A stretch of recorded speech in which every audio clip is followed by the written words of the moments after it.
What's up everybody, Lucas here. In this video, I am going to show you how you can easily achieve these 5 awesome feats of flexibility and mobility by combining easier prerequisites together. Pay attention, by the end of this video, you will have the knowledge necessary to achieve these feats of flexibility that can be extremely useful for gymnastics, parkour, tricking, dancing, martial arts, etc. But you gotta focus.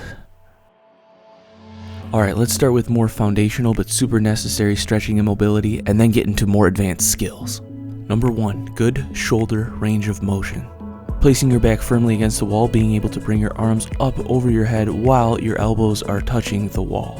While this may not look super impressive, this is super useful for achieving the more advanced positions to come in this video. Also, believe it or not, most people cannot do this properly. So learn these prerequisites to help unlock the shoulders and then help us achieve the more advanced feats of flexibility to come. Starting with one of my favorites, arm circles. Start with your arms out laterally. As you easily bring them in circles, you can widen the circle. You can do as many as you feel necessary. I personally like 20 forward and 20 backwards, keeping it easy, feeling good. Next, extremely beneficial, pitching range of motion, laying flat on your back, arms to the side, elbows touching the ground. You go through the motion as so.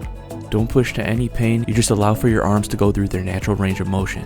This helps additionally warm up rotator cuff muscles, tendons, also other muscles in the shoulder. Next, the simple arm crossover in the front. You can cross over one arm, holding it with the other, feeling the stretch lightly on the outside of the shoulder. You can also do this stretch dynamically too, with both arms.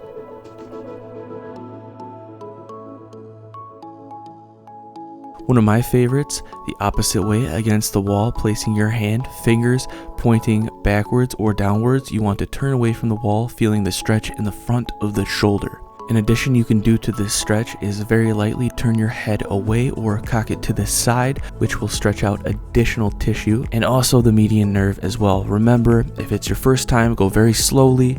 Don't go to any sharp pain or discomfort, just a mild stretch feeling. And finally, grabbing your arms side to side over your head, you can stretch out the shoulders on the side as well as some of the triceps and the lats, and then bend to the other side and stretch that as well. This is a very simple stretch, easily done, feels great. All said and done, when combining these prerequisites, the flexibility marker should be developed to the point where you can firmly sit up against a wall, bringing your arms over your head while keeping your elbows touching the wall. While often neglected, this simple shoulder mobility is extremely important when doing various sports, movement, as well as achieving these other feats of flexibility. So I highly recommend working on healthy shoulder mobility. Number 2, not just a deep squat, but being able to walk into a deep ball squat, which is one of the most compact positions you can get into, and then being able to step out and walk out simply, easily, effortlessly. Most people cannot do this challenge. Check out these easy prerequisites to be able to achieve this move. Most people can't get into a deep squat position, and more difficultly this deep ball squat, because of ankle flexibility. A great simple easy to do stretch to work on ankle flexibility is simply go up against a wall, put your foot on the wall at an angle, and then you can lean into the stretch. Now you want to do this stretch with a straight leg at first, not bending the knee. This will target the gastrocnemius, which is the larger calf muscle, and then bend the knee and do this stretch, which targets the underlying soleus.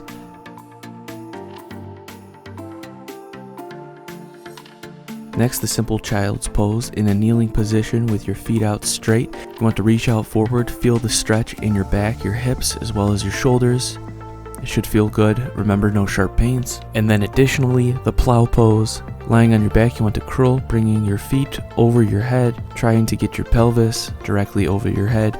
You can choose to bend your legs or not for purposes of achieving the ball squat. Finally, doing a simple deep squat with the legs spread. Spreading your legs, toes pointed out, you want to bring your pelvis down. You can put your elbows on the inside of your legs and rock back and forth for some extra mobility. You can use the deep squat as a bridge over into the ball squat by bringing your legs closer and closer together over time as you develop more flexibility and mobility. Eventually, with these prerequisites combined, there you have it, the deep ball squat. Now this might look silly, but this range of motion is extremely beneficial for a wide variety of sport and movement, martial arts, etc. So don't neglect it. Moving on. Number 3, the super desired bridge. often very useful in gymnastics and many other forms of movement. Whether you're looking to achieve a back handspring or just have that additional flexibility, the bridge is a great stretch to achieve. To achieve the bridge, you want to have good core flexibility in the front. A simple cobra pose is a great place to start. Now at first, you can start your cobra pose just on your elbows, and then over time, when ready and comfortable and you have the flexibility, you can go up to your hands.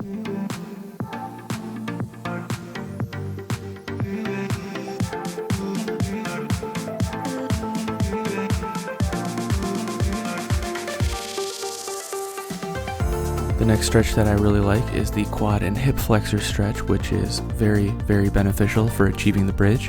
On your knees with your feet straight out, you want to lean back. You can lean back to your hands at first. Over time, when you develop the flexibility and you are comfortable, you can go to your elbows, and if ready, you can go all the way to your upper back. This stretches out the quads and the hip flexors in the front, which are areas where the bridge can be very demanding, especially the hip flexors. But I feel like this stretch really helps target everything in a nice compound manner. The next stretch to progress us to the bridge, the tabletop. Hands and feet planted on the ground, stomach facing up, fingers pointed towards your feet. You want to push off the ground and hold this tabletop-like position. This helps stretch out the shoulders, stimulate the core and the legs, and helps get you used to the bridge-like position. This next move I find extremely beneficial for bridging us over into achieving the bridge is this pre-bridge stretch. I use this in a lot of my videos in order to help you achieve the makaku, to help you achieve the backflip, but here it is here. Feet on the ground, you want to pick a side and put that hand on the ground. Then you want to push your pelvis up towards the sky, arching your back. You do not need to bring the other arm down to the ground. You can stay towards the side, but then slowly try to bring that other arm up and around and point it backward as so. This is almost in the full bridge position, but is so much easier to achieve and can help us develop flexibility in all the right areas to achieve the bridge. When ready to go into the bridge, you can progress into it as so with this partial bridge on the ground without using your arms, and then when ready, you can use your arms and push up slowly into the bridge comfortably. Remember, no sharp pains. You want to be sure you have a nice even stretch. Flexibility from the toes to the hands throughout the core. You don't want to be having any weird bends in any weird areas. That's why we did all the prerequisite stretches before this. Voila, the bridge stretch. Number 4, something often overlooked in stretching routines, lateral twisting mobility.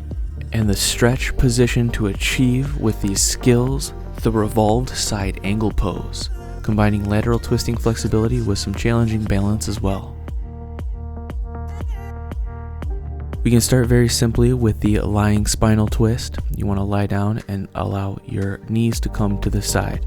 You can do one leg at a time or both legs.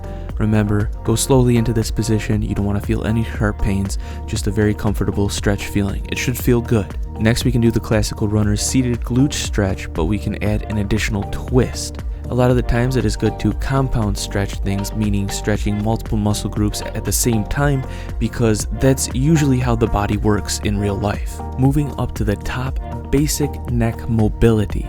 Now before you start bringing your neck side to side, you want to be sure you're in a good posture. Coming back into a neutral spine position, you can rotate your head side to side without forcing it beyond its natural range of motion. This simple movement can significantly help the health of the muscles, tendons, and ligaments in this region.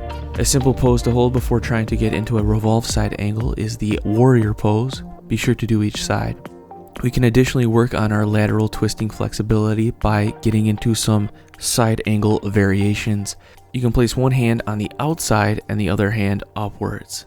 When flexibility and balance is developed, you can bring your elbow up over your leg. When ready, you can fully go into the revolved side angle pose by bringing your hand on the opposite side of your foot with a nice lateral twist, balancing in this position, reaching the other arm up and over, trying to keep that back leg straight.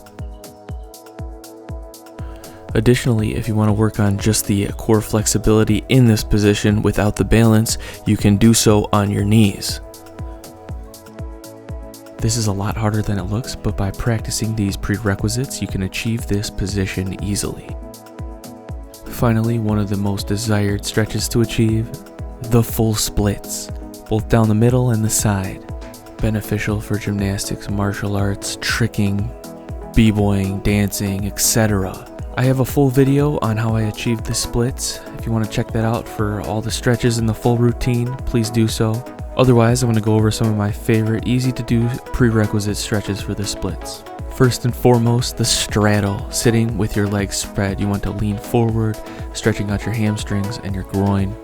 Next, we have our basic hip flexor stretch. In a warrior-like position, you want to stretch the front of your hip flexor and also the hamstring on the other side, and also additional muscles in the legs. From here, we can progress into our pigeon stretch, further stretching our hip flexor on the other side, as well as on the front leg, stretching some of the antagonist muscles for the splits. Not only is it a good idea to develop flexibility in opposing muscle groups for full body balance, but it is also beneficial for achieving flexibility at a greater rate. So don't neglect opposing muscle groups to your flexibility goals. Another prerequisite stretch I like for this splits, the butterfly stretch, targeting flexibility in the groin region.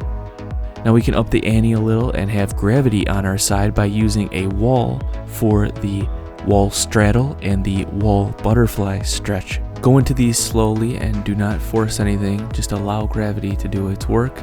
But remember, you do not want to feel any sharp pains, just a comfortable stretch feeling. Over time, simply working on these prerequisites, you can develop the flexibility necessary for doing the splits. When attempting, remember to go into your splits slowly at first to be sure you have the flexibility developed. Voila, the splits. If you're looking for some follow-along routines, both stretching and workout related, check out my fitness channel, Only Kinds Fitness. If you want a complete program, check out onlykindsfitness.com. We have the 1 month plan, which is an accelerated 1 month program getting us into athletic shape quickly in 1 month. Also a longer 12-week program, Bodyweight Beast 2.0. Tons of great feedback on both of those. Check those out. Now there are plenty of other stretches and poses you can do that are extremely useful and beneficial. Check out my other videos on stretching, and I will make more in the future. Thank you all so much for watching this video. I hope it helps you all out. I hope it was inspiring at the least. Don't forget to subscribe and turn those notifications on. I have more videos coming out. Peace. You all have a good one. I will see you all in the next video.